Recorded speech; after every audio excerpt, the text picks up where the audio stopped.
അത്യാവശ്യം നല്ല വലിപ്പമുള്ള കൂരിയാണ് കിട്ടിയത്. കൂരി ഒരു തീരെടുക്കും, കില്ലാടി കൂരിയാണ്.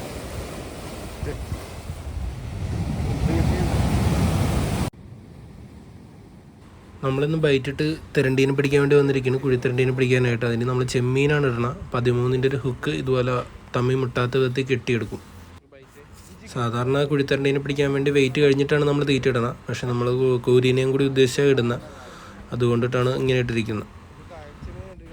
അത്യാവശ്യം നല്ല പല്ലിമീനുമൊക്കെ കിട്ടുന്നുണ്ട്, പിന്നെ കുട്ടനുമൊക്കെ അടിക്കുന്നുണ്ട്, അതുകൊണ്ടാണ് നമ്മൾ അങ്ങനെ ഇട്ടിരിക്കുന്നത്. പിന്നെ കുഴിത്തിരണ്ടി ഒരെണ്ണം കിട്ടിയായിരുന്നു, അതുകൊണ്ടാണ് ഞങ്ങളിങ്ങനെ ലൂസ് ചെയ്തിടാമെന്ന് വിചാരിച്ചിരിക്കുന്നത്.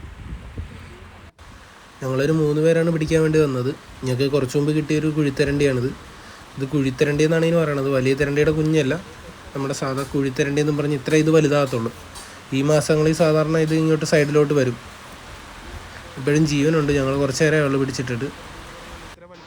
ചെറുതാണെങ്കിലും കറി വെച്ച് കഴിഞ്ഞാൽ തിന്നാനൊക്കെ നല്ല ടേസ്റ്റാണ്. വറുത്തരിച്ച് കറി വെച്ചൊക്കെ കഴിഞ്ഞാൽ നല്ല ടേസ്റ്റ് ഉണ്ടാവും ഈ ഇതിന്, കുഴിത്തിരണ്ടിക്ക്. വലുതിനെ പോലെ തന്നെ ടേസ്റ്റൊക്കെ ഉള്ളതാണ്.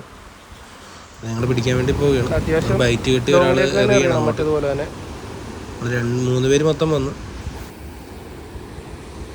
അത്യാവശ്യം ദൂരത്ത് പോയിട്ടുണ്ട്. നമ്മൾ മറ്റേ മീനെ പിടിക്കുന്നത് പോലെ, ഇതിനെ പിടിക്കുന്ന പോലെ അല്ല, അത്യാവശ്യം ലൂസ് ചെയ്തിടണം. റൈഡ് അത്യാവശ്യം ലൂസായി നമ്മൾ കൈയുടെ ഹാങ് ചെയ്ത് ഇങ്ങനെ പിടിച്ചേക്കണം. അപ്പോൾ എന്തെങ്കിലും കൊത്തുവാണെങ്കിൽ നമുക്ക് ഈ കയ്യിലറിയാം. ജസ്റ്റ് ഒരു ഹുക്കപ്പ് കൊടുത്ത് അടിച്ച് കയറ്റിയാൽ മതി.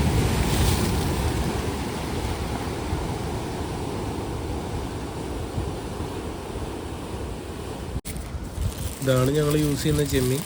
ഇത് കായൽ ചെമ്മീനാണ്. കടൽ ചെമ്മീൻ യൂസ് ചെയ്താൽ മാത്രമേ നമുക്ക് നല്ല റിസൾട്ടും കാര്യങ്ങളൊക്കെ കിട്ടത്തുള്ളൂ. ഇവിടെ മാക്സിമം കടൽ ചെമ്മീൻ യൂസ് ചെയ്ത് കഴിഞ്ഞാൽ നല്ല റിസൾട്ടും കാര്യങ്ങളൊക്കെ ഉണ്ടാകും. ഇപ്പം ഞങ്ങൾ കായൽ ചെമ്മീനായതുകൊണ്ട് അധികം മീനൊന്നും കൊത്തുന്നില്ല, ജസ്റ്റ് ഒരു കൊത്തും, പിന്നെ തീറ്റ എടുക്കാതെ പോവുകയായിരുന്നു. ഞങ്ങൾ ജിഗ് ചെയ്യാൻ വേണ്ടി വന്ന കൂട്ടത്തിൽ മേടിച്ചുകൊണ്ട് വന്നേ ഉള്ളൂ. ഇതാണ് കൊളുത്ത്. നമ്മൾ കൂടുതലും ഇങ്ങനെ സെപ്പറേറ്റ് 2-3 കൊളുത്തിടും. വേണ്ട, ഒരു കൊളുത്ത് അതിൻ്റെ താഴത്തായിട്ട് ഇത് തമ്മി മുട്ടാത്ത പത്ത് വേറൊരു കൊളുത്ത്, അതിൻ്റെ ഏറ്റവും താഴത്ത് വെയിറ്റ് ആയിട്ട് നമ്മളിപ്പോൾ ജിഗാണ് യൂസ് ചെയ്തിരിക്കുന്നത്. പഴയ ജിഗ് എടുത്താണ് വെയിറ്റ് ആയിട്ട്. എന്നിട്ട് ഇതിൽ കോർത്തിട്ട് നമ്മൾ കടലിലോട്ട് എറിയും.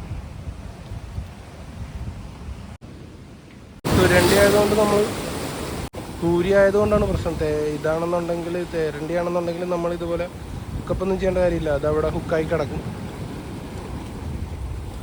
അത്യാവശ്യം ഇപ്പോൾ ഒന്നും കിട്ടിയില്ലായിരുന്നു, ആ ഹുക്കായത് പോയി. ആ കൂരിയായിരുന്നു അടിച്ചു, അത് നൂരിപ്പോയി.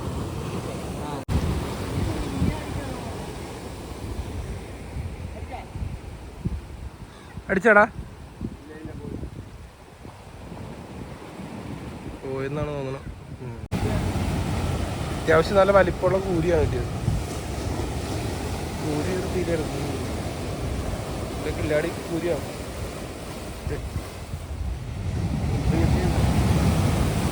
ഭാഗ്യം ഉണ്ടെങ്കിലൊക്കെ ആയിരിക്കും തിരണ്ടി കൂടുതലും കിട്ടണം.